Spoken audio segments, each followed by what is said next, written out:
From the CBS Bay Area studios, this is KPIX 5 News. Welcome back to KPIX 5 this morning. Time now is 6:30. I'm Emily Turner. Good morning. I'm Devin Fehely. Some other breaking news in Phoenix. 2 officers and several others were injured in a shooting early this morning. The suspect was also shot. The conditions of the injured are not known at this time. We will continue to update you as more information becomes available. And on the fire watch this morning, firefighters are finally gaining ground on a massive wildfires burning in California. More than a half dozen fires have burned more than 90,000 acres across the state in just the last 10 days. More than 115 buildings have been damaged or destroyed.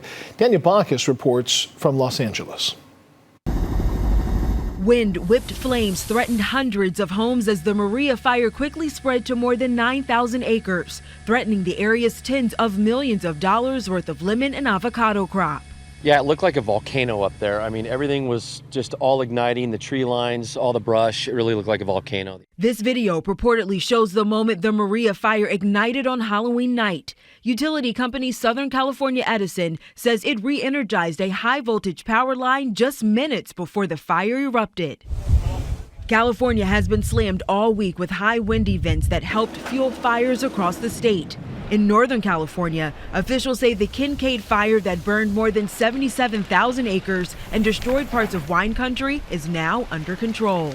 We're looking to get back into the daily routine, get back into our own beds.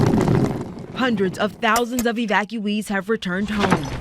The state's largest utility, Pacific Gas and Electric, cut power to millions of California residents to prevent down power lines from sparking fires. We have world-class firefighters doing world-class work every single day, and I couldn't be more proud of them. What we don't have are world-class utilities. California's Governor Gavin Newsom was critical of the move by PG&E, calling for a restructuring of the already bankrupt utility. Danya Bacchus, CBS News, Los Angeles. While the latest fires remain under investigation, wind-related damage to power lines has been implicated in a number of those fires. San Francisco-based Airbnb says it's banning so-called party houses. CEO Brian Chesky laid out the company's plan in a series of tweets today. First, he says Airbnb will expand manual screenings of what it calls high-risk reservations. Second, the rental company will create a dedicated party house response team. And then third, Chesky says Airbnb will take immediate action against those who violate their new policies. Chesky also tweeted, quote, "What happened on Thursday night in Orinda was horrible. I feel for the families and neighbors impacted by this tragedy. We are working to support them. We must do better, and we will. This is unacceptable." This morning, Fremont police are seeing a big uptick in car break-ins. Officers got reports of 15 burglaries yesterday morning, all in Fremont's Niles district. They say the same thief or thieves was probably behind a similar series of smash and grabs in Union City. Police are reminding people not to leave any valuables inside their cars. Campaign 2020, a 3-month sprint to the Iowa caucuses, is off to a grueling start. The contenders have been racing between a series of events in the Hawkeye state, hoping to leave a lasting impression on likely voters. A New York Times Siena College poll finds that Massachusetts Senator Elizabeth Warren is leading the pack among likely caucus goers. Bernie Sanders and Pete Buttigieg and Joe Biden are right at her heels, though. Everyone else, including San Francisco candidate Kamala Harris, though way behind. Now, the Bay Area's newest sports team is holding tryouts today. Yeah, the Oakland Panthers are set to play in the Indoor Football League next year with home games at the Oakland Arena. Today's tryouts will be held at Oakland Technical High School Football Stadium between 9 and 11 in the morning and from noon to 2 p.m. Former NFL star Marshawn Lynch is a co-owner of the team and had this to say back in September.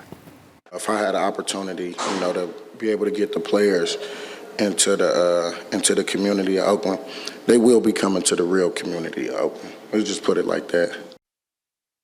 The Panthers will be the first indoor football team since the San Jose SaberCats ended their successful run 4 years ago in a dispute with the Arena Football League. San Jose police are trying to track down a carjacker who stole a dry cleaner's van that contained more than 60 San Jose Police Department uniforms. It happened Friday morning on Rebecca Way on the city's west side.